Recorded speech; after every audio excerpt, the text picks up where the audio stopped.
Olá a todos, meu nome é Mário, mas todo mundo me conhece no território como Marito Melendes.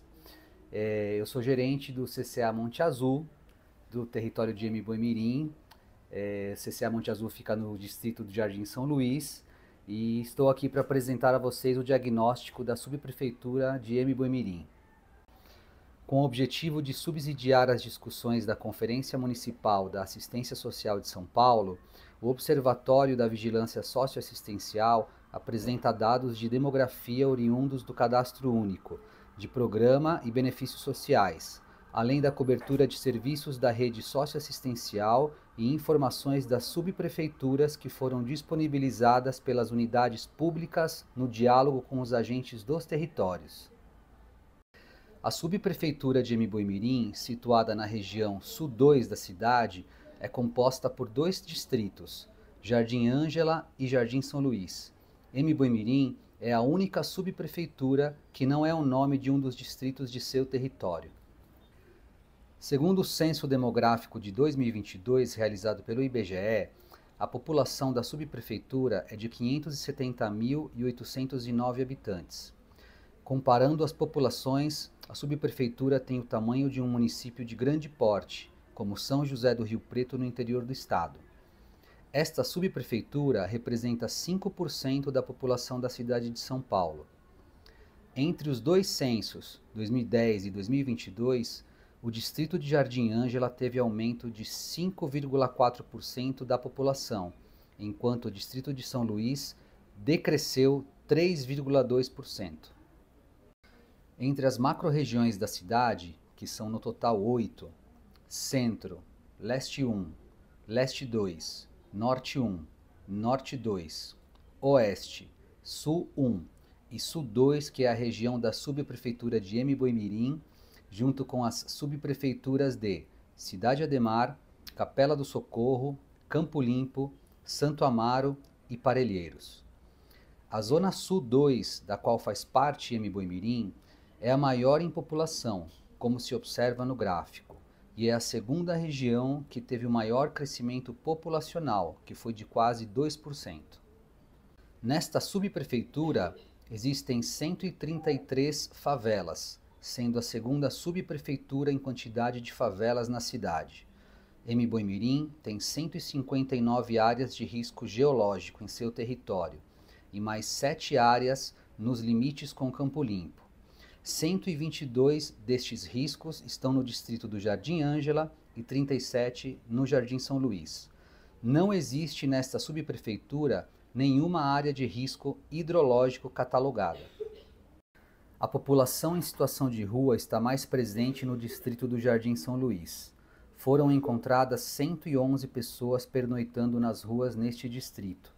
Embu-Mirim não possui nenhum serviço de acolhimento para pessoas em situação de rua.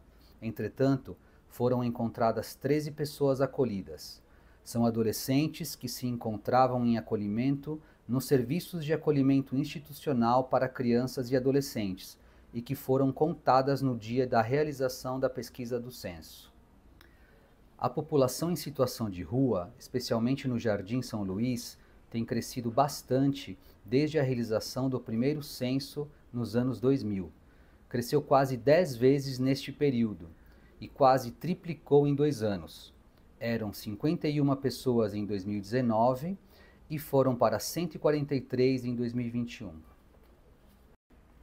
A rede socioassistencial oferece serviços para atender às necessidades de pessoas, grupos e famílias em diferentes contextos, incluindo as especificidades de crianças, adolescentes, jovens, idosos, pessoas com deficiência, mulheres em situação de violência, população LGBTQIAPN+, pessoas em situação de rua, imigrantes, entre outros. Os serviços são organizados em níveis de complexidade, sendo os de convivência e fortalecimento de vínculos classificados como proteção social básica, os de suporte protetivo e socioeducativo como proteção social especial de média complexidade, e os de acolhimento institucional como proteção social de alta complexidade para grupos específicos. O distrito de Jardim Ângela possui o maior percentual de pessoas cadastradas no CadÚnico desta subprefeitura, sendo 44% da população total do distrito. Ou seja, quase metade da população do Ângela está em situação de vulnerabilidade social. No Jardim São Luís, são quase 40%.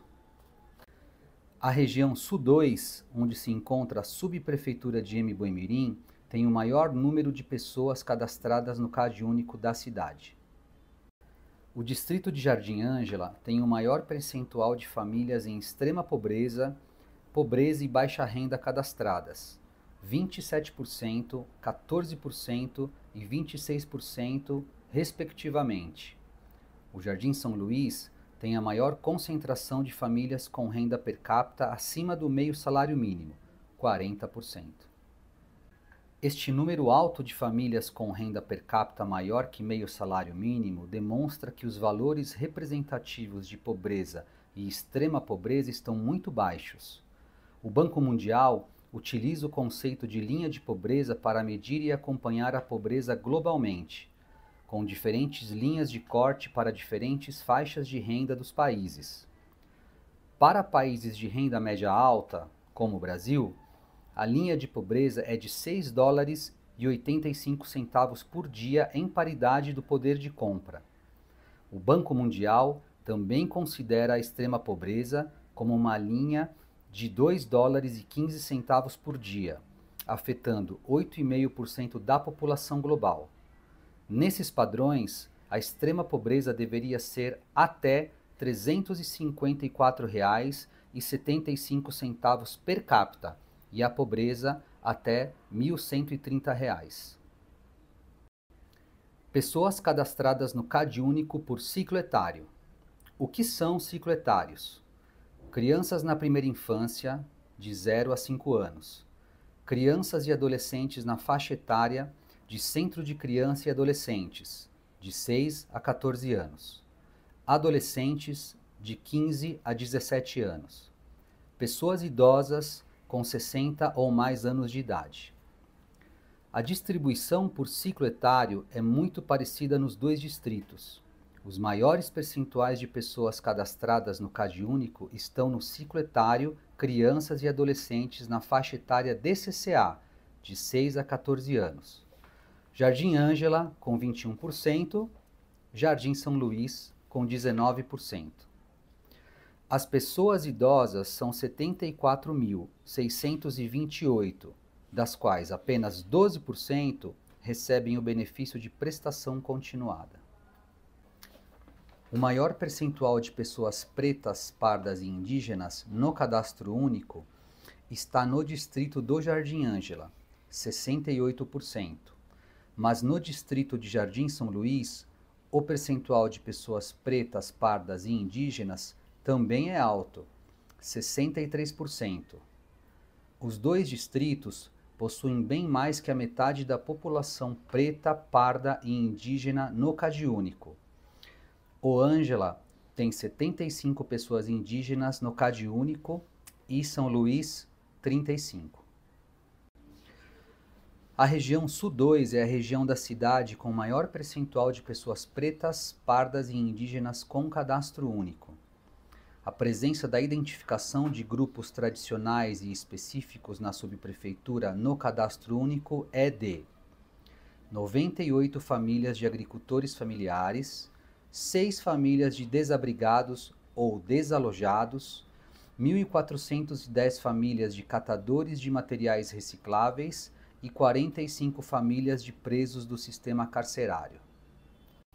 O benefício de prestação continuada, o BPC, é um benefício da política de assistência social. A pessoa recebe o BPC enquanto preencher os requisitos de acesso e o benefício não pode ser transferido a outra pessoa. Garante a transferência mensal de um salário mínimo ao idoso com 65 anos ou mais, ou a pessoa com deficiência de qualquer idade, que comprove não possuir meios para garantir a própria manutenção, nem de tê-la garantida por sua família. No gráfico, As barras azuis mostram o total de pessoas com deficiência que estão no cadastro único, e as barras vermelhas, quantas destas possuem o benefício de prestação continuada. Nota-se que, nos dois distritos, o acesso ao benefício é bem inferior ao número de pessoas cadastradas. A região Sul-2 é a segunda maior região da cidade com pessoas no cadastro único que têm alguma ou mais de uma deficiência, chegando a quase 85 mil pessoas. É a maior região da cidade com pessoas que recebem o BPC. Importante guardar estas informações para o planejamento de ações nas discussões da conferência. Para ter direito ao Bolsa Família, a principal regra é que a renda de cada pessoa da família seja de, no máximo, R$ 218 por mês. Por exemplo, se apenas um integrante da família tem renda e recebe um salário mínimo de R$ 1.518, e nessa família há 7 pessoas, a renda de cada um é de R$ 216,85. Como está abaixo do limite de R$ 218 por pessoa, essa família tem o direito de receber o benefício. Para ter direito ao Bolsa Família, a principal regra é que a renda de cada pessoa da família seja de, no máximo, R$ 218 por mês. Por exemplo, se apenas um integrante da família tem renda e recebe um salário mínimo de R$ 1.518, e nessa família há 7 pessoas, a renda de cada um é de R$ 216,85. Como está abaixo do limite de R$ 218 por pessoa, essa família tem o direito de receber o benefício. O programa é composto por 5 benefícios. Benefício de renda de cidadania, no valor de R$ 142 por integrante da família, destinado a todas as famílias beneficiárias do programa Bolsa Família. Benefício complementar, pago às famílias beneficiárias do programa Bolsa Família que receberem, na soma dos benefícios de renda de cidadania vinculados à família, valor inferior a R$ 600, calculado pela diferença entre esses dois valores. Benefício Primeira Infância, no valor de R$ 150 por criança, destinado às famílias beneficiárias que possuírem, em sua composição, crianças com idade entre 0 e 7 anos incompletos. Benefício variável familiar, no valor de R$ 50 e destinado às famílias beneficiárias que possuam, em sua composição, gestantes, nutrizes ou crianças e adolescentes com idade entre 7 e 18 anos incompletos, pago por cada integrante que se insira em uma dessas situações. As barras azuis mostram o total de famílias que estão cadastradas no CAD único, e as barras vermelhas, quantas destas estão no programa Bolsa Família. A rede socioassistencial oferece serviços para atender às necessidades de pessoas, grupos e famílias em diferentes contextos, incluindo as especificidades de crianças, adolescentes, jovens, idosos, pessoas com deficiência, mulheres em situação de violência, população LGBTQIAPN+, pessoas em situação de rua, imigrantes, entre outros. Os serviços são organizados em níveis de complexidade, sendo os de convivência e fortalecimento de vínculos classificados como proteção social básica, os de suporte protetivo e socioeducativo como proteção social especial de média complexidade, e os de acolhimento institucional como proteção social de alta complexidade para grupos específicos. Em 10 anos, houve aumento de 3 centros de desenvolvimento social e produtivo para adolescentes, jovens e adultos, e 2 centros de convivência intergeracional que não existiam no território. Mas houve redução de 6 centros para a juventude e mantiveram-se os 12 núcleos de convivência de idosos. Mboimirim possui a maior rede socioassistencial de proteção social básica do município, com 65 serviços de convivência e fortalecimento de vínculo. No território de Embu-Mirim, temos os seguintes serviços da Proteção Especial: 3 unidades do Serviço de Medida Socioeducativa em Meio Aberto, o MSE, 2 unidades do Núcleo de Apoio à Inclusão Social para Pessoas com Deficiência, o NAISPD, 2 unidades do Serviço de Proteção Social à Criança e Adolescente Vítimas de Violência, o SPVV, 1 Núcleo de Proteção Jurídica Social e Apoio Psicológico, o NPJ, 1 Serviço Especializado de Abordagem Social às Crianças, Adolescentes e Adultos em Situação de Rua, o SEAS Misto, e 1 Unidade de Instituição de Longa Permanência para Idosos, o ILPI. Os serviços com endereços sigilosos foram omitidos no mapa. Exemplos: Serviço de Acolhimento Institucional para Crianças e Adolescentes e Centro de Acolhida para Mulheres em Situação de Violência.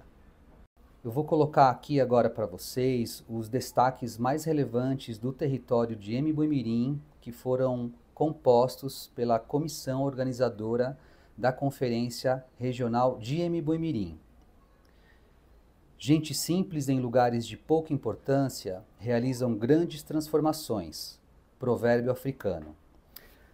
A região do Embu-Mirim, em especial o distrito do Jardim Ângela, foi considerada uma das regiões mais violentas do mundo pela Organização das Nações Unidas, a ONU, em 1996, com altas taxas de homicídio, onde a maioria das mortes eram de jovens pobres, negros e periféricos.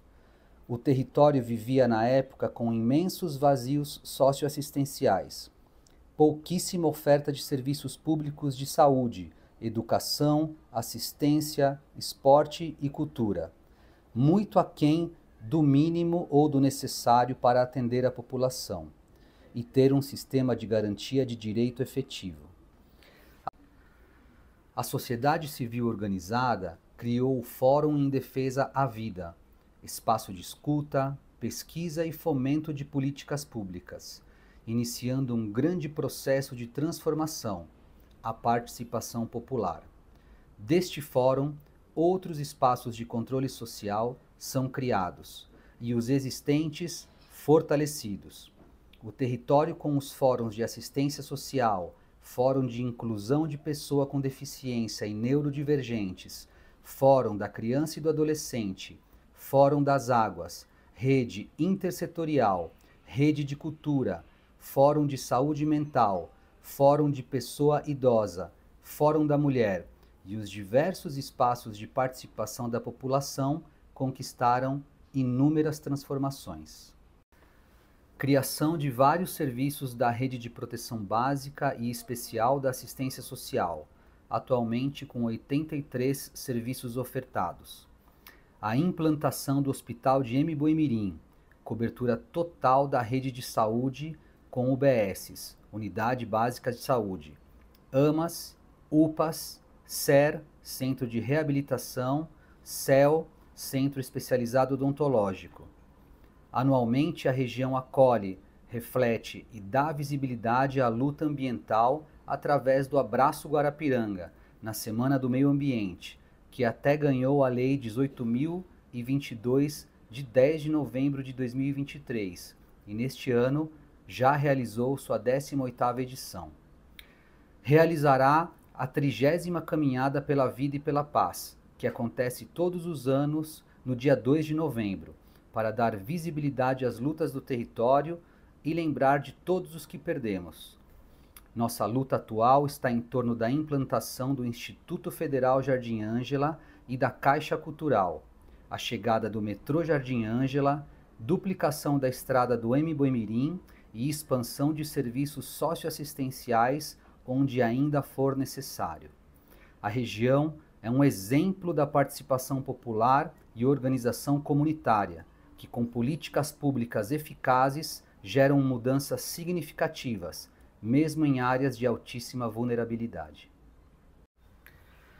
Desejo a vocês, trabalhadores, usuários, uma ótima conferência que seja o início de uma discussão importante, profunda, para as mudanças que nosso território tanto precisa.